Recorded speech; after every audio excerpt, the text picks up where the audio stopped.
Thank you so much. Namaskar, Honorable Minister Ji, Dr. Sareen, other Dr. Nariman, Fali Nariman, and of course other members of ILBS.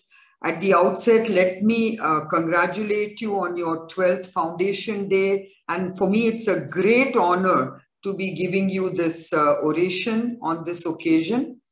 And I have decided to title my talk, Digital Health Will Propel India into Global Leadership, because I truly believe that technology has played a transformative role in India's development. A country that had no phones in the 1970s has leapfrogged into being one of the largest and fastest growing markets for smartphones, with a number of mobile phone users projected to reach almost 900 million in 2022. India also has proudly developed a mega population database, Aadhaar, which reflects the foundational power of digital technology in efficient social governance, from healthcare delivery to direct cash benefits and beyond. This push to promote digital technology has paid dividends in the sphere of healthcare. As we have seen in this very pandemic, India's indigenously developed digital platform, CoWIN, has been a game changer in vaccinating our people against COVID-19.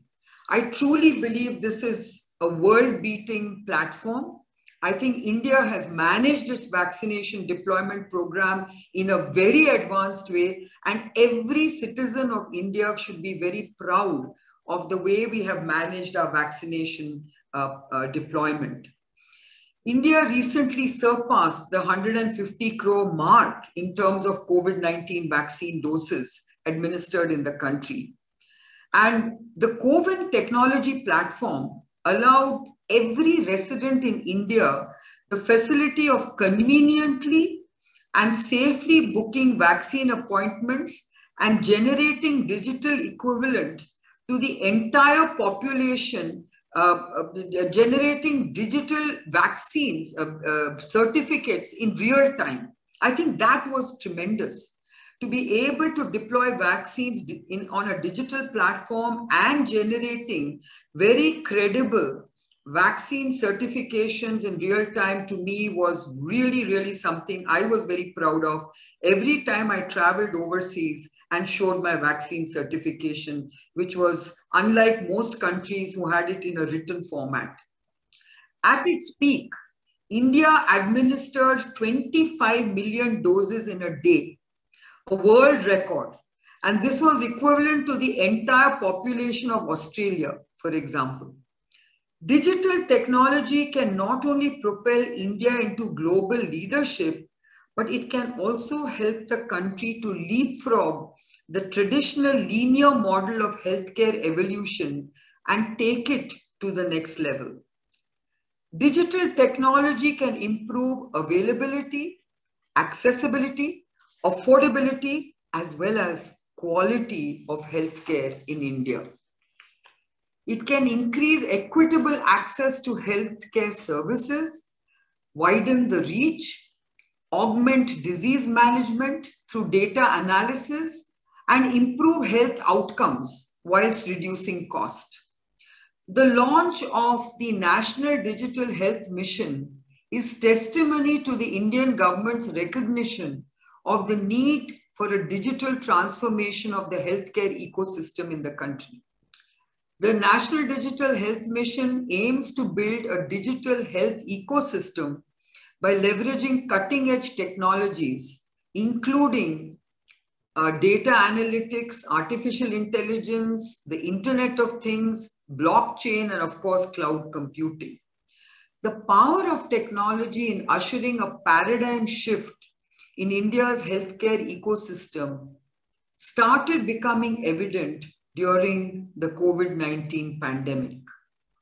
During the COVID-19 pandemic, we saw the emergence of e-pharmacies that ensured uninterrupted supplies of quality medicines at the consumer's doorstep. Realizing the critical role of online pharmacies during the crisis, federal and state authorities in India issued orders recognizing medicine delivery through e-commerce as an essential service.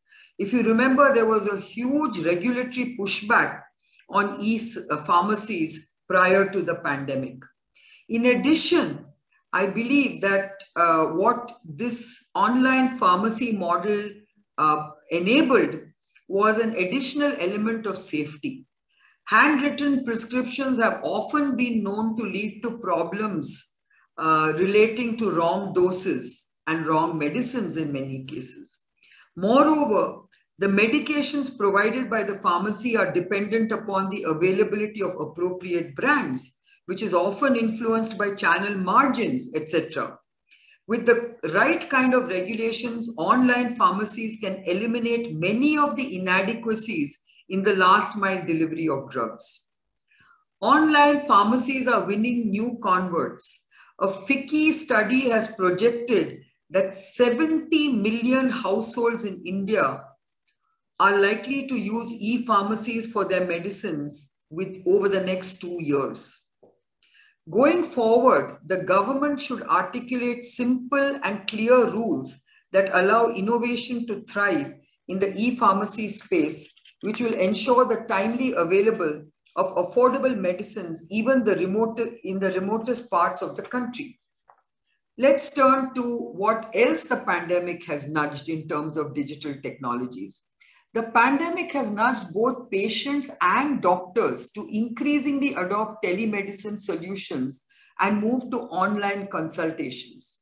In fact, data shows a dramatic increase in the volume of telehealth visits in 2020. As of November 2021, e-Sanjeevani, the Indian government's telemedicine service for the general public, had served over 50 lakh patients since the pandemic started. Telemedicine can prove to be a game changer in healthcare delivery in India, where there is only one allopathic government doctor for every 10,900 people.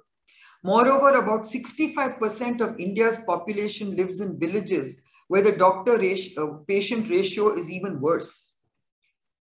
Recognizing the power of telemedicine in facilitating access to healthcare in the remotest areas of the country, the Government of India has issued telemedicine practice guidelines in 2020 to provide a robust framework for the practice of telemedicine. Going ahead, India needs to leverage its robust mobile phone infrastructure that allows fast and cost-effective data sharing to integrate telehealth technology with electronic health records. It also needs to define clinical protocols for appropriate telehealth visits and revamp hospital and physician practice processes to support telehealth and make it an integral part of the national health ecosystem. We are also witnessing increased demand for therapies that are patient-focused, data-driven, and digitally enabled. Patient care is moving to non-clinical settings driven by technology and connectivity, even as accelerated adoption of digital therapeutics empowers patients with point-of-care management. Digital therapeutics can help people with diabetes, for example, by updating blood glucose levels in real time and sending patient alerts and notifications on the timing and quantity of their next dose of insulin. The technology can also help in connecting devices where, for example, insulin is automatically released into the bloodstream once the device detects spikes in the patient's blood sugar levels. Digital therapeutics can make disease management a seamless and continuous experience for the patient. As healthcare delivery care uses digital technology becomes more pervasive, we are likely to see standard treatment guidelines being common. The availability of large statistics would also empower doctors to benefit from the power of big data in choosing the best treatment protocols for their patients. I'm sure the ILBS also is initiating a large number of digital initiatives in collecting data, analyzing the data, and almost coming up with predictive, prognostic, and prescriptive prescriptions on what the treatment should be. So I think there's a lot to be done in terms of the way we are delivering healthcare, the way we are managing disease, and the way we are analyzing data. When it comes to electronic health records, our Prime Minister Narendra Modi ji has launched the National Digital Health Mission, which makes every Indian eligible to voluntarily sign up for a health ID, which can serve as a unified interface for all healthcare records of an individual. The mobility of health data is going to be a very, very important aspect of digital healthcare. And the Digital Health ID initiative can help India develop a universal healthcare system based on electronic health records and e-health centers. Digital technology can provide innovative and effective solutions to maintain good health in patients of chronic diseases after the diagnosis is made or surgery is done. I think we also are realizing that healthcare is about wellness and managing illness, and both these go hand in hand.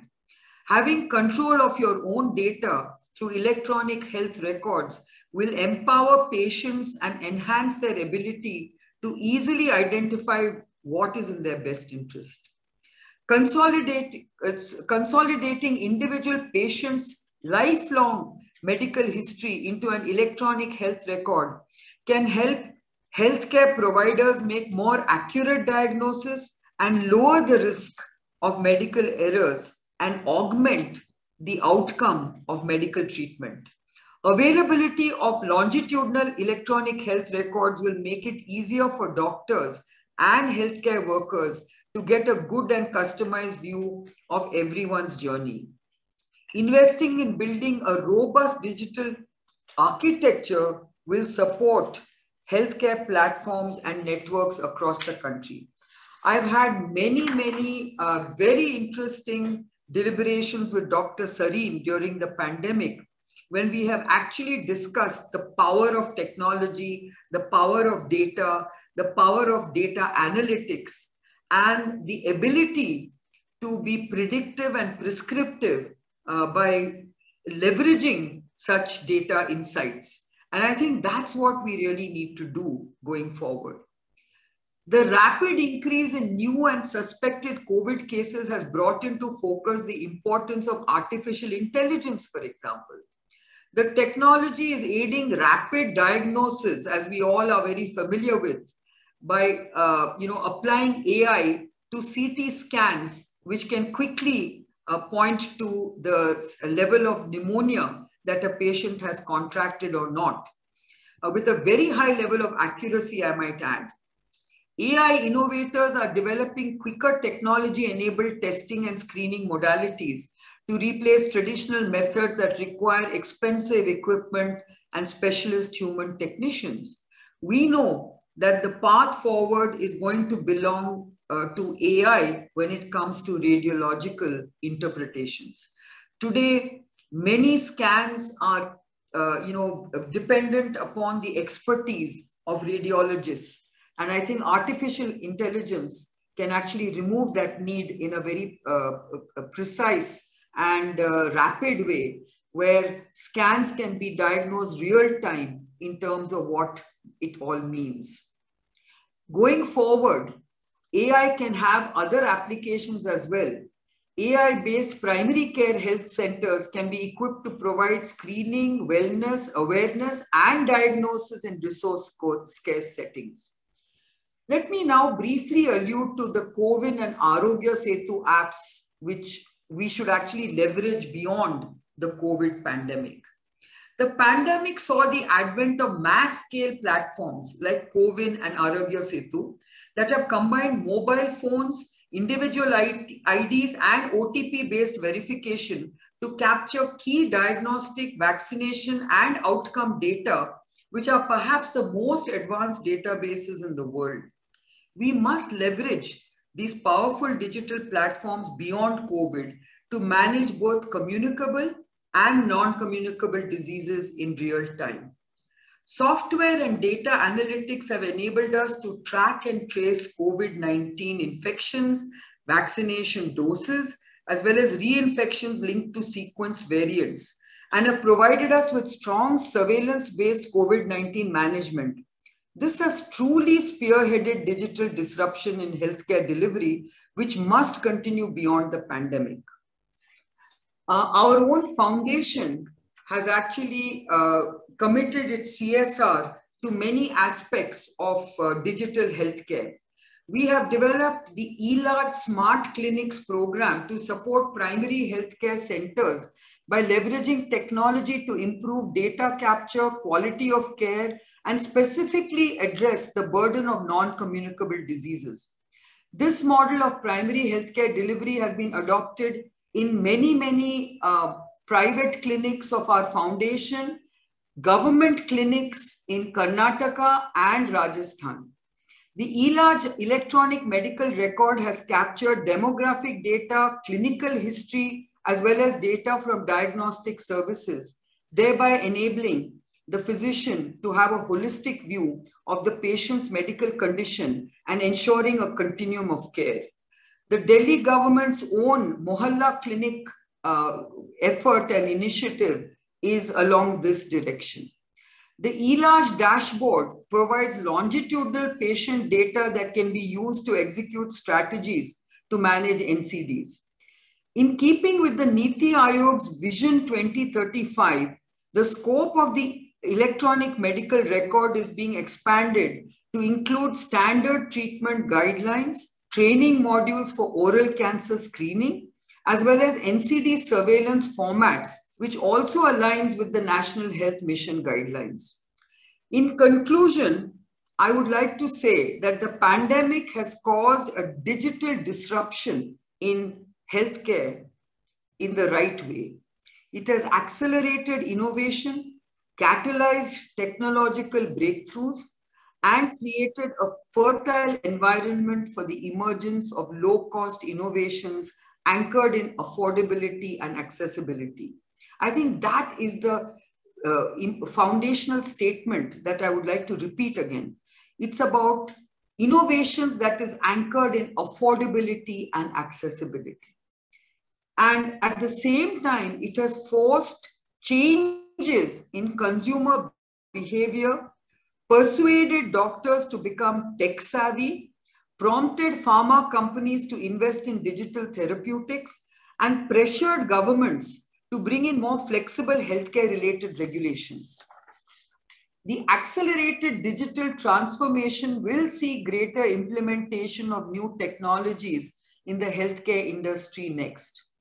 Greater use of digital technology in the delivery of healthcare can not only provide consistent level of care at a larger scale, but it can also make healthcare accessible to the most economically disadvantaged individuals in the population. Digital technology can thus help fulfill the National Health Policy's vision of promoting wellness, universal access, and affordable healthcare to every Indian. Thank you and namaskar.